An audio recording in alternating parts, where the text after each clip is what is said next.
Want to hear something super cool? If you save $200 every month, kind of like putting it aside for later, and let it grow by 8% each year, and you keep doing this for 45 years, you'll have more than a whopping $1 million.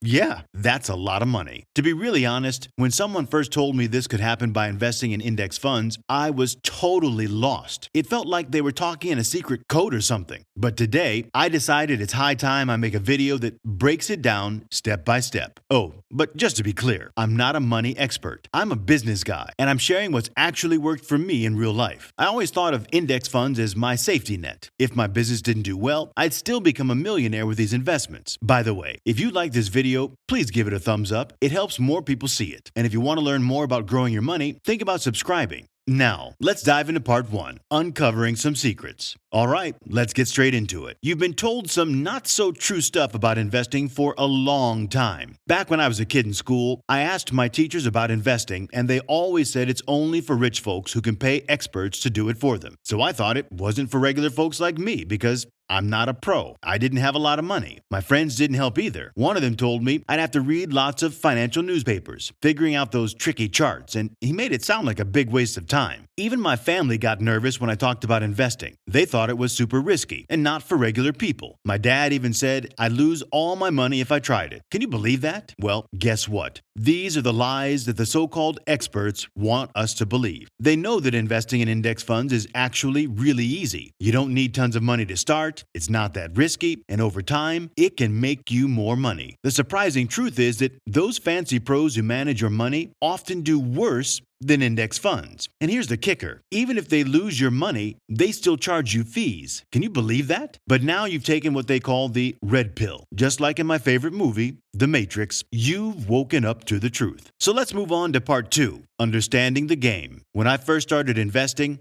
I was scared of making mistakes, but once you learn the language, it all gets much easier. And that's what we're going to talk about in this part. I've been talking a lot about index funds in my videos, so I figure it's time to explain what they are and why they're pretty cool. I'm a big fan of football, and if you've ever watched sports, you've probably seen a league table like this one. The better a team plays, the higher they are on the list. But if they play really bad, they might get kicked out of the league. It's almost like an index. Instead of teams, it's a list of companies. Take the S&P 500, for example. It's a list of the 500 best companies in the US, with big names like Apple, Microsoft, Amazon, and Tesla. Now, here's the sneaky part about index funds. They let you invest in every single company on that list with just one click. It's like magic. It's kind of like my friend who picks a different football team every year, hoping to choose the winner each time. So when you invest in index funds, even if a few companies don't do well, the ones that are doing great help balance things out. Over the past 10 years, the S&P 500 made an average of 12.39%, which is pretty good. But here's the real kicker. No one has ever lost money if they held an S&P 500 index fund for more than 20 years. So if this way of investing is so smart, why do some people still pick individual stocks? Well, I do this just for fun sometimes. I also think some companies are making cool stuff for the future, but they're not making much money right now. So they're not in the popular index funds. So from time to time, I put some extra money into these companies so I don't miss out on anything exciting. You might hear people talk about things like Roth IRA in the US, Stocks and Shares ISA in the UK, TFSA in Canada, and Supers in Australia. But what's the deal with all these? Well, these are special accounts that help you make money from your investments, and guess what? You don't have to pay taxes on the money you make, but there are rules about how much you can use them because they're like super shields. Let me break it down. Imagine if Captain America just kept his shield at home. He wouldn't be as awesome, but when he takes that shield into a fight, he's super strong. So these accounts are like your shields. Use them when you're investing. One way to do this is by using the money in your special account to invest in index funds. You get to keep all the money you make because the government won't take a piece of it. Cool, right?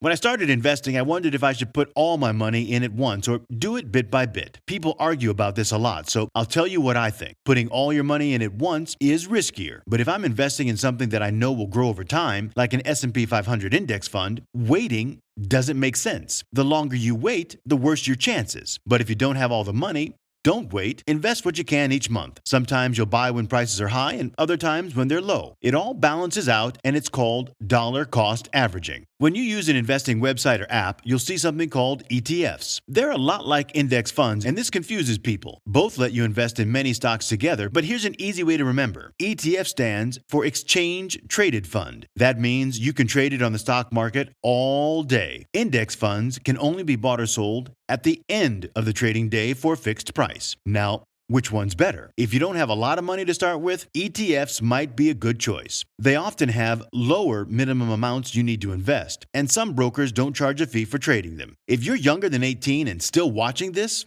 wow, that's impressive. Most kids your age don't learn about this stuff. They don't teach it in school. But here's the deal. You can start investing even if you're under 18. In the US, you can open a custodial account. In the UK, it's called a Junior Stocks and Shares ISA. You just need to ask your parents to help set these up. Now, here's the secret sauce in becoming a millionaire. Time. And guess what? You have a lot of it when you're young. See, every year as you keep putting money into your investments, something cool happens. Your money grows faster and faster. It's like a snowball rolling down a hill, getting bigger and faster as it goes. Eventually, the money you're making is way more than what you're putting in each month. It's kind of like when you see someone take forever to reach 100,000 subscribers on YouTube, but then in just a few months, they hit 1 million. Starting early is like having time as your superpower. Now, I want to clear something up. When folks talk about index funds, they keep mentioning the S&P 500. It's like their favorite thing. This S&P 500 is a list of the top 500 big companies in the US. But here's the cool part. You don't have to live in the USA to invest in it. I live in Malaysia, and I really like this investment. It's kind of neat to think that I own a tiny piece of all those huge American companies. Now, let's move on to part 3, mastering the strategy. Okay, let's break this down step by step. Lots of folks talk about what you should do, but they forget to tell you how to do it. Well, I'm here to guide you through it. First things first, figure out your goals. Let's say you want to be a millionaire. That's one of my goals too. I just needed to figure out how much money I had to put in every month to make it happen. I really like using these compound interest calculators, and you can find them online if you want to give it a shot. Here's the deal. If you can invest $250 every month and get an 8% return on your investment, in 42 years, you'll have more than $1 million.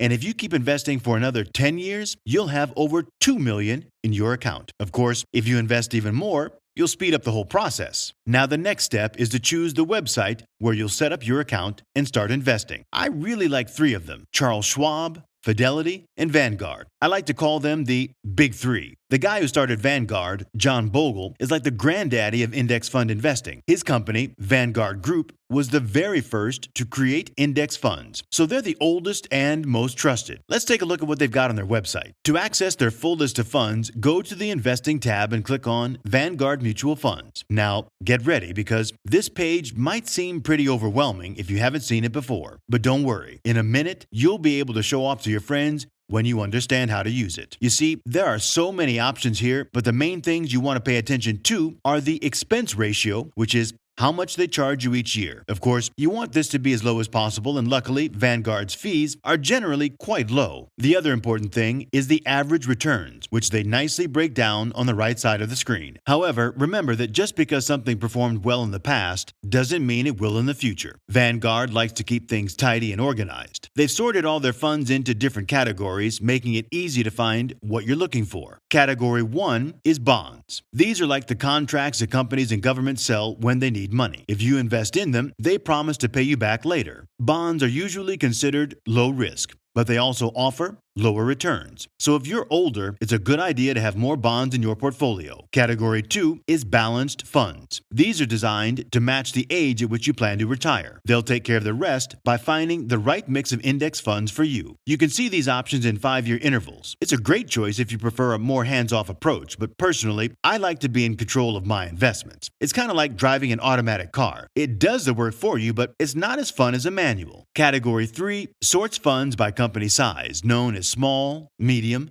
and large cap. Here you'll find something called VFIAX, which follows our old buddy, the S&P 500. When you see that little S, it means Vanguard thinks this is a good fund. If you click on it, you can see all the companies you'd be investing in and how risky it is. Another good one is VTSAX, which is a total stock market index fund. It has over 3,861 different stocks. You can invest in the whole USA stock market with just one click. You'll need at least $3,000 to get started, but there's also an ETF version called VTI with no minimum requirement. Then there are international stocks. One interesting option is emerging markets. This one invests in companies in places like China, Taiwan, and India, among others. But be careful. It's a bit riskier with a 5 on the risk scale. So if you're like me and want a good night's sleep, don't put too much money into this one. Finally, we have the fourth category, sectors. If you're really into things like energy, healthcare, or real estate, you can invest in these areas. There are even more options for sector investing in the ETF.